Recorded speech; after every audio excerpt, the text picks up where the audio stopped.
नमस्कार दोस्तों, मैं श्री हर्ष आप सभी का हार्दिक अभिनंदन करता हूं, स्वागत करता हूं आपके अपने इस YouTube चैनल पर। आज का जो प्रसंग है या आज की जो हमारी कविता है वो बाल कविता है।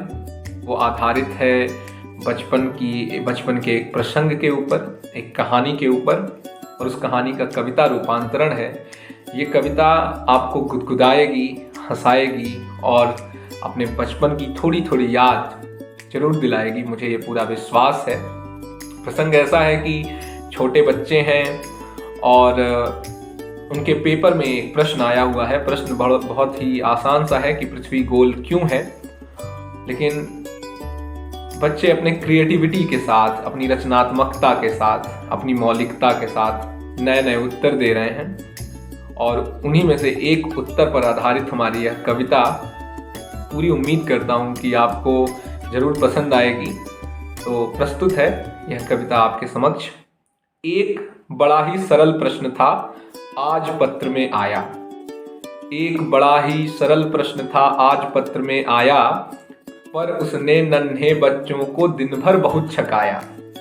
एक बड़ा ही सरल प्रश्न था, आज पत्र में आया, पर उसने नन्हे बच्चों को दिन भर बहुत छकाया।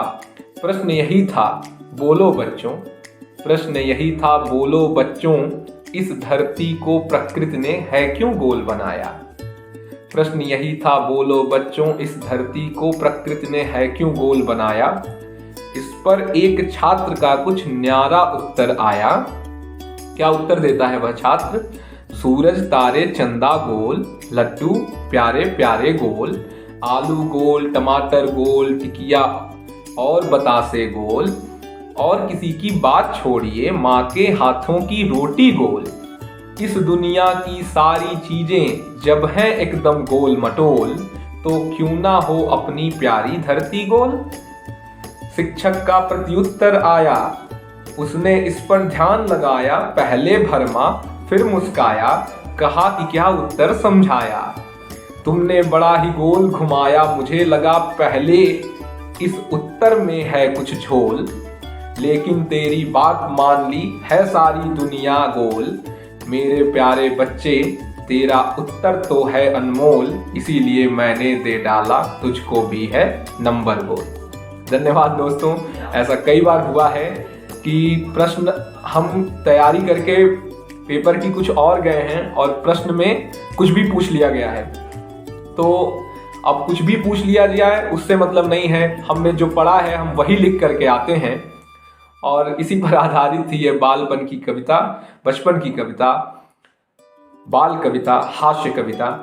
उम्मीद करूंगा कि आपको पसंद आई होगी। एक बात और, आप सभी को बहुत बहुत धन्यवाद। YouTube एक ऐसा माध्यम है, इस परिवार से मैं ढेर सारा स्नेह प्राप्त करता हूँ।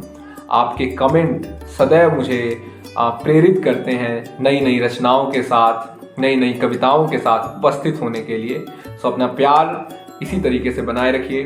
धन्यवाद।